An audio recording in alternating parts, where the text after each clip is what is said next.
Good morning, and welcome to our daily devotional from Pilgrim Congregational Church. I'm Patrick Horn, very glad to have you along with us on this Tuesday, October 19th, 2021.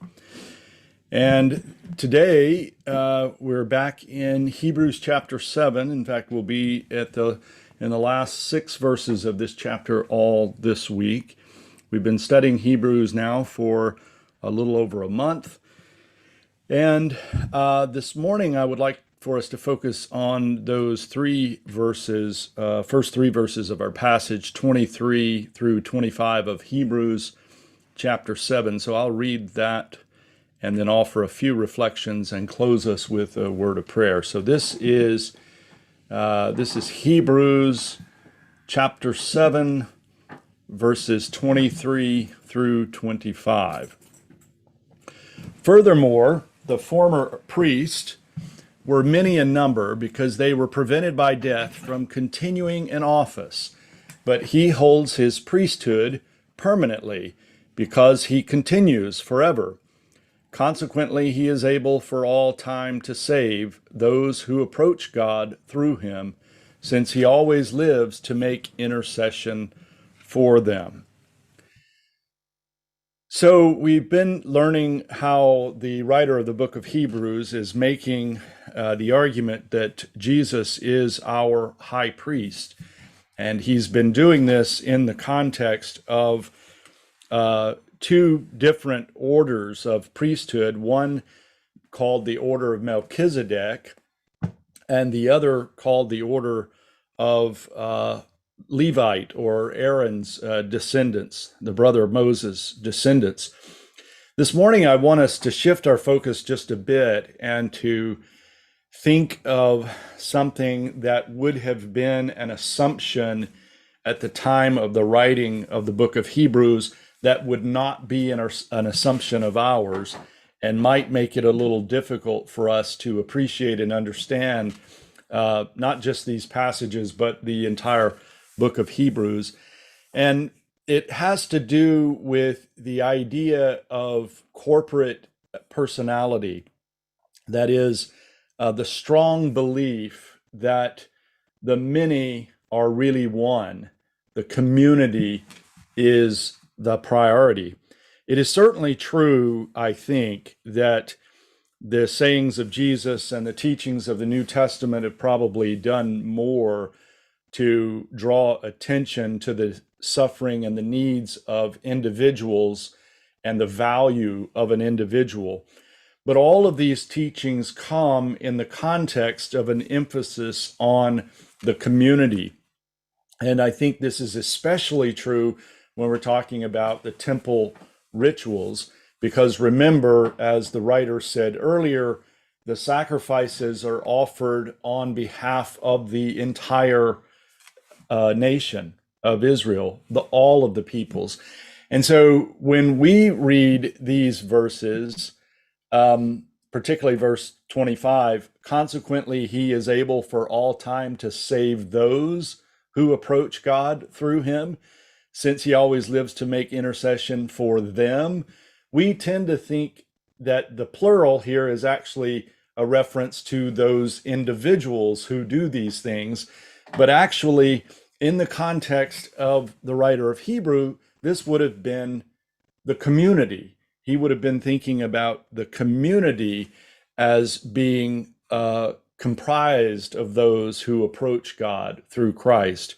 And as the community would have been the ones on behalf of whom Christ makes intercession. So I think this is very, very important, especially in our day and time when there's such a heavy emphasis placed upon the individual and the rights of the individual, all of which are things that we value, of course, but it sometimes makes it difficult for us to value and appreciate the community and the role of the community. So it could be helpful to read the book of Hebrews through that lens, that is, to think about what it would mean to read this book in terms of it having been written for the community, not just us as individuals, but for all of us as a community together. This is especially important, I think, for those of us who are at Pilgrim Congregational Church, because we want so much to be a community together that loves and supports one another. And we can do this best, I think, if we will think of ourselves more often as a community. Let's close with this word of prayer.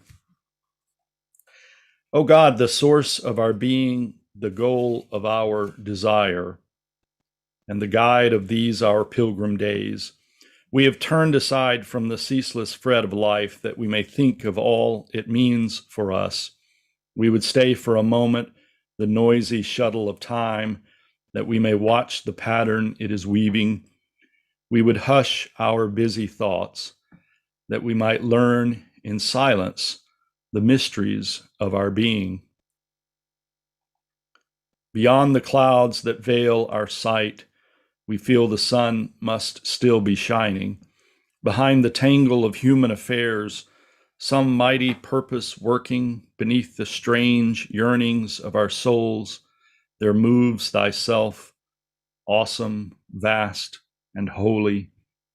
Gleams of purpose have visited our minds. The sense of some great destiny accompanies all our thoughts. We have reason for believing thou art nearer than we think.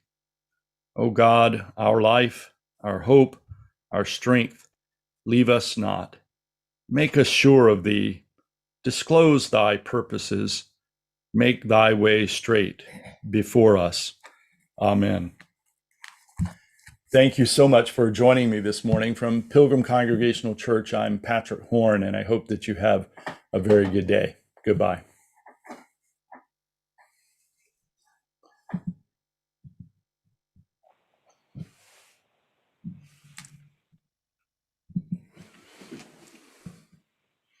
Good morning, Paula, and I believe that is Lorraine. Welcome.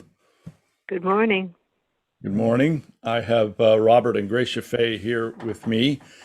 And I know that you all have heard me several times make this point, but I think it's one that bears repeating quite often, because we live in a time which is so heavily oriented to the desires and the goals of the individual that it's easy to forget that the importance of community and how we are committed to one another as a community, and how we can not only strengthen one another, but also I think it's also helpful to understand ourselves in relationship to one another in this way.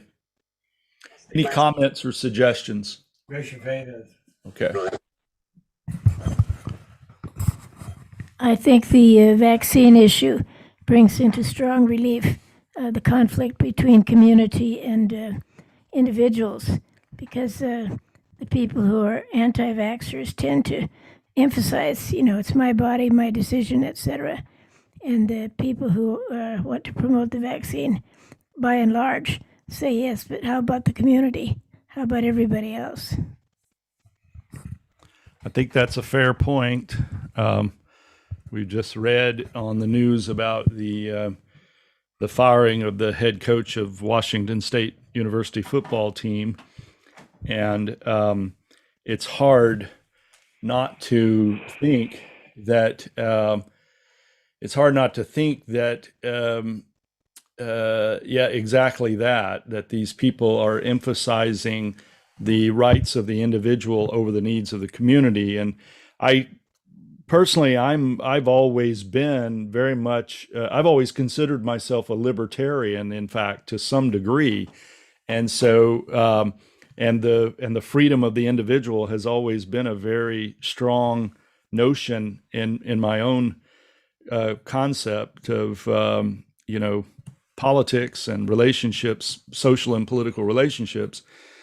But I think that it's fairly obvious that there are some issues that are social. I mean, we have all kinds of mandates that the government puts on us, and in the interest of the community, of the society. And so I find it strange that people would single this one out when there's so many other things that the government makes us do. Here's Robert.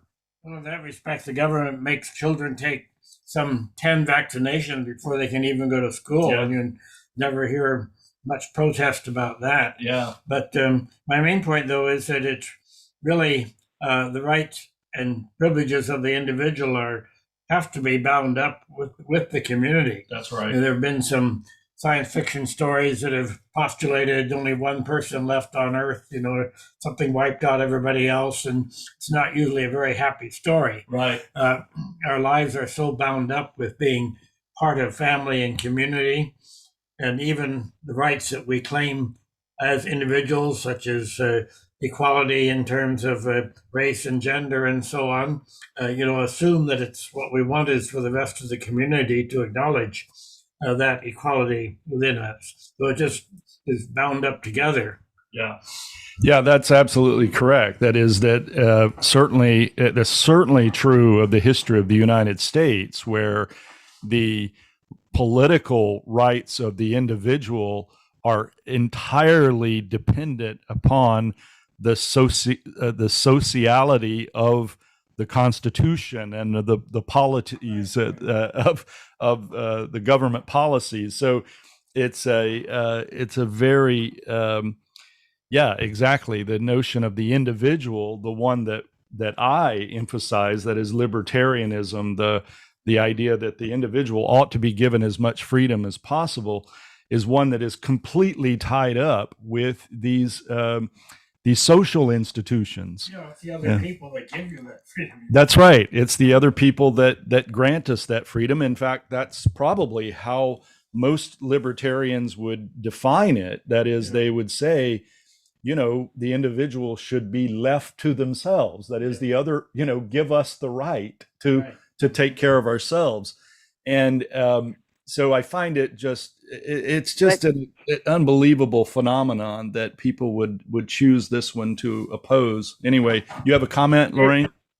Yeah, this is we're at what you're talking about is the crux of the whole matter. And my mother used to say, freedom is not license. Yeah. And right. Some folks that I've heard talk, all I could say when I first was exposed to some of their thoughts was, you're trying to you're biting the hand that feeds you. All these things that you have, you don't want this right and you don't want that right. And, but at the same time, you want to be able to drive your car, walk across the street, go to the store, Right. I know they don't look exactly the same. Go to a hospital. That stuff is in society. Yeah, and, exactly. And that's exactly right. And we're in the midst of this horrible tug of war that I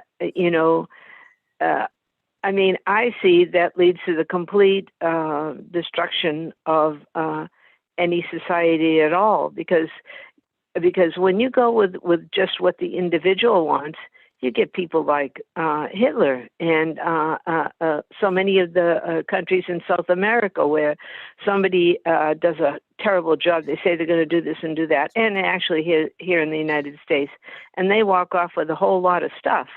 Yeah. And it's freedom is not license. Yeah, that's exactly right. When I worked in Washington, D.C., I worked for an organization that was that really emphasized and highlighted religious liberty and the freedom that we should have in this country to worship as we freely choose to do so. And so we really highlighted and emphasized that freedom in lots of different contexts, in the context of the Supreme Court and the making of laws by Congress and the executive orders of the president. Those were the kinds of things that we paid attention to. But I remember our executive director, who was also a preacher, his name was James Dunn, and when he would speak on this issue of freedom, he would always talk about freedom being a two-sided coin, and that on the other side of the coin is responsibility.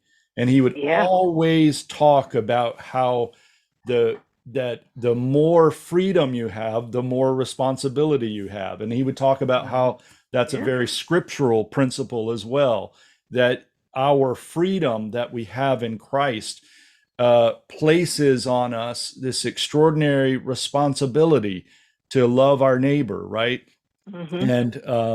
And I think this idea that I'm trying to emphasize is one that I think is a little difficult for us to grasp, and that is, especially in most Western traditions, that is the idea that in many, with regard to many issues, the community might be more important, that the community might have priority over the individual, right? Sure. And that seems to be more and more difficult for us to grasp it, and it's a bit concerning, not only, of course, socially and politically, but I'm thinking, for the purposes of the church, that is what what we've been called to as a church, as a community of Christ followers. And so I think it's very challenging, actually, to be a community these days.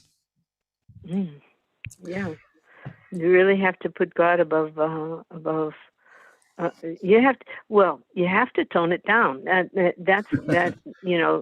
Christ didn't die for just me, or for just you, right. or just Well, sometimes I think that's how it seems to be interpreted and understood sometimes. That is, that Christ died for the individual. I know that another example that we've been talking about in our household here is the Black Lives Matter movement. Here's another situation, even, regardless of your politics, I think it seems to me that you ought to be able to approach an issue from the perspective of the community and the social, right? That is, you ought to be able to ask the question, for example, okay, is this a problem? That is, can we look at the statistics? Can we look at the stories that we hear about the killings of African Americans, and can we analyze this and try to understand what's going on at a deeper level, and then make changes if they're so needed? And I think there's another example of how we've got to move off of thinking just individually about these things. I mean, the individual is really, what gifts do you bring to the group? Yeah. I mean, actually, because nobody's living on their own without somebody else. You have your husband, you have your kids. They support you in certain ways by giving you a feeling of satisfaction, to use your mothering and all that. Yeah, I think that's the great, one of the great lessons, of course, of, stories of castaways, that the Robinson Crusoe and even the Tom Hanks movie Castaway is about his understanding of himself in relationship to a community and to others who are now not there, that is, who are gone, who are absent. And I think you're exactly right that so much of, anything that we might call a value is one that it's a value by virtue of our relationship to other people and to the community. It made me think, even little kids, they don't just say, "Oh, I'm wonderful." They say, "Look what I'm doing. Look at this." Right. They want their mother and their father's approval, or their aunts or their uncles or their friends, That's right. Well, and it also makes me think of we may want to just take another minute or two to reflect on this idea of sacrifice for the community. I think that one of the things that it brings to mind, of course, is this notion of corporate personality also reminds us of the fact that there are certain things, well, first of all, that there are certain evils and sins that can be committed at a social level, as it were, that there are policies and practices that you might not be able to trace to one individual, right? But they're actually communal issues and communal problems. And I think the issues surrounding the treatment of African Americans by police forces is one of those examples. And what this passage from Hebrews reminds us, I think, is that there is forgiveness needed for the community at times. That is, that there is and there's sorrow that is needed to be expressed about how the community relates to and treats certain individuals, or in the case of in the case of climate change or the mistreatment of animals. These are very much social issues. And so I think that seems to be kind of hard for us to conceive of, but we need to remember that in the New Testament and the Old Testament as well, it was just the opposite. It was difficult for them to sometimes to think of individual sin, and they tended to think of things more communal and community oriented.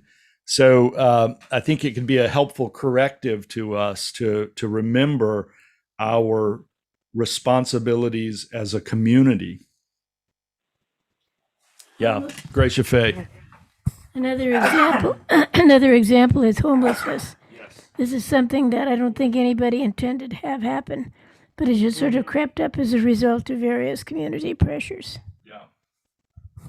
Yeah, that's a very good example as well, and one that is the complexity of it, I think, is reflected in the social features of it. That there are all these, as you say, all these factors that have fed into why we have so many people that don't have shelter, and it's certainly it would be ridiculous to approach it in any other way than as a communal problem. You have to, and the younger people are showing up now. Yes, I know. They're early 20s. My concern is that we're going to see more of that, just simply because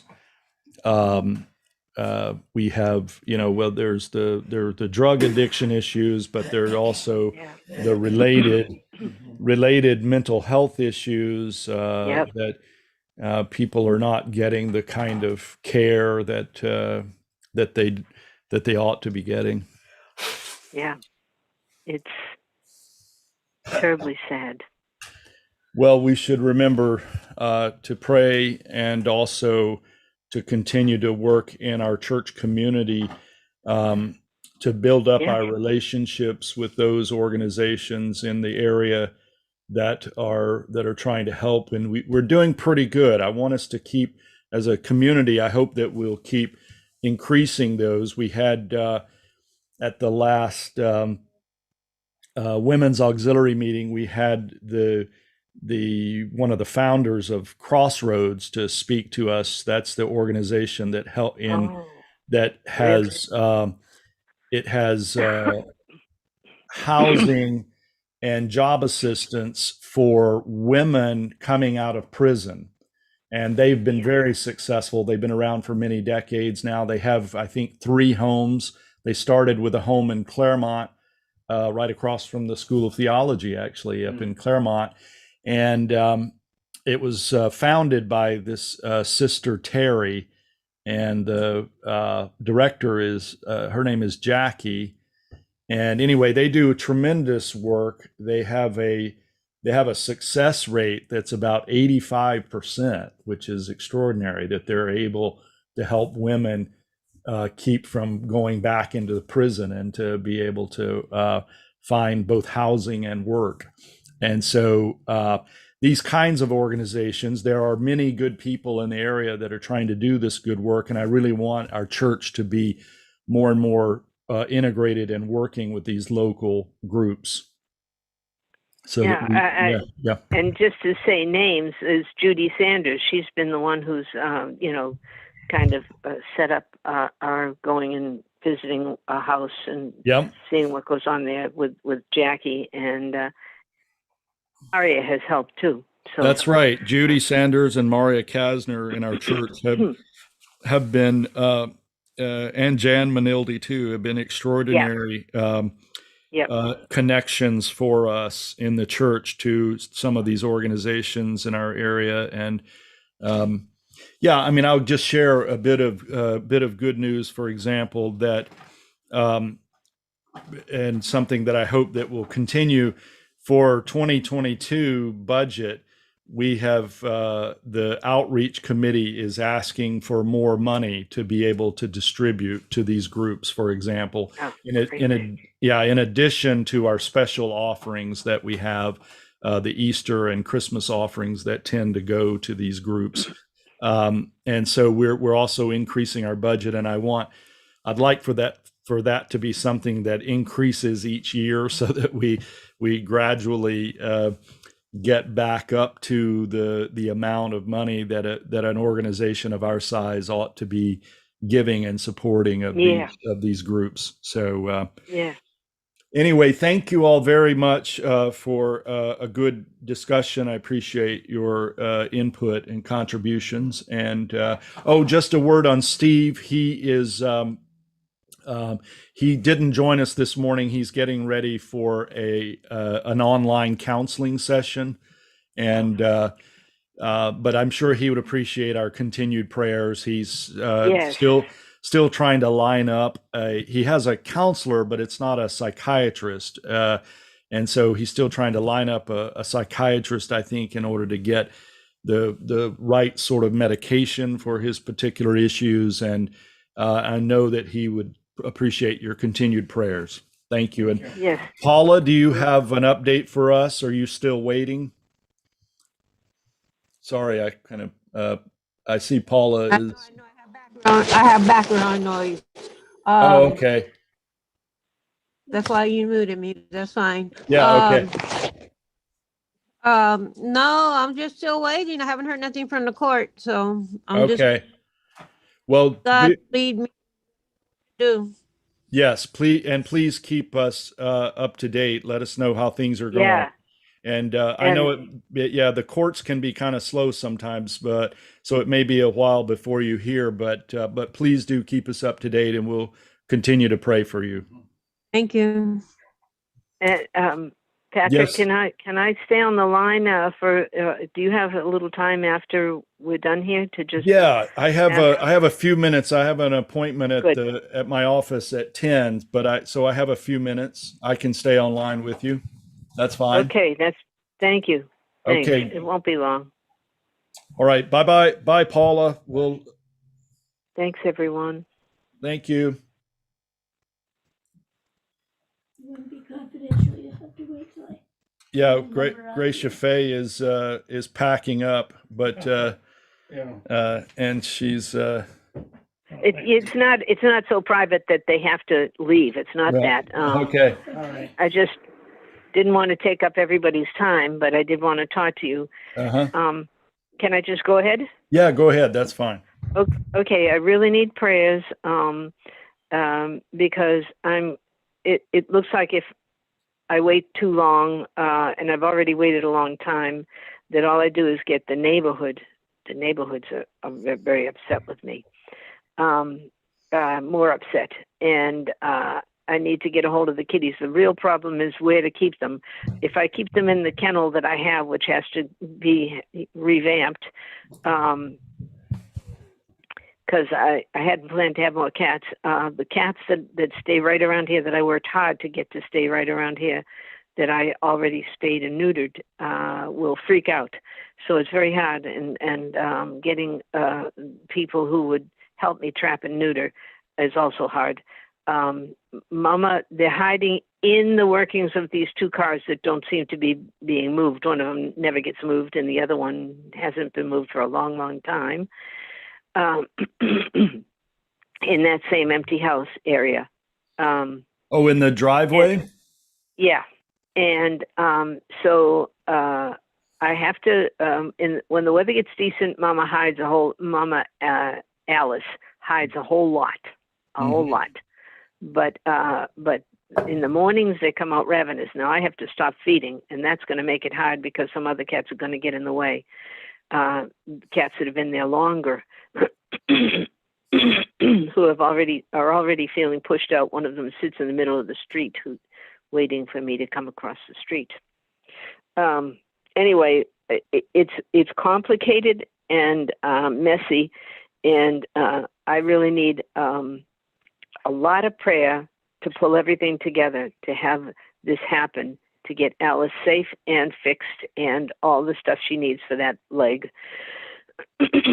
She's taking good care of it, but the weather's turning very cold and pretty awful from time to time.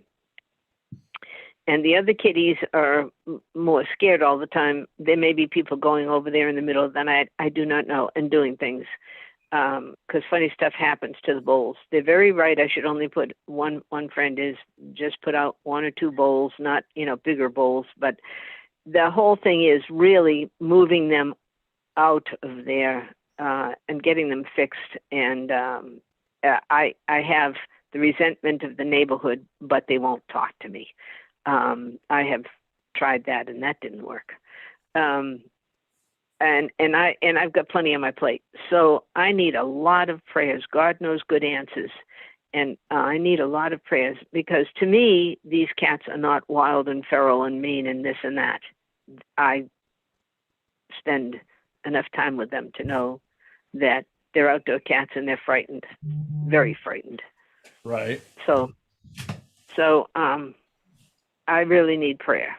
Sure. That God pulls all these things together to make it work out in His good way. Yes, we will pray for you, Lorraine, and the situation and for the animals, there, and for their yes, safety and well-being. the animals, and for the neighbors. Yeah, definitely. Yeah, because they misunderstand and they don't want to understand. They just want it changed. Right. Well, it's like any complex issue. It's very difficult to Yes. to Yes, it is. to accept all the complexities. Yeah. Yeah. Yeah, it is. It is. So I really do appreciate it. God knows the situation better than I do, even, and I think, frankly, I know it quite well. And so that the help I need is timely. It looks like it can be, but I have to do a lot with the animals, and mostly placing them is going to be hard. Right. Just that everybody would be calm. And I mean the animals as well as the humans. Just be calm and accept different changes that are about to start. Well, okay, Lorraine, we will pray for you, and Thanks a lot. I really need it. appreciate So do they. your appreciate your giving us an update on that. Thank you. Yeah. Thanks, everyone. Okay, Prayers will be appreciated. Sure. Have a good day. Thanks. Thank you very much, everyone. Bye-bye. Thank you.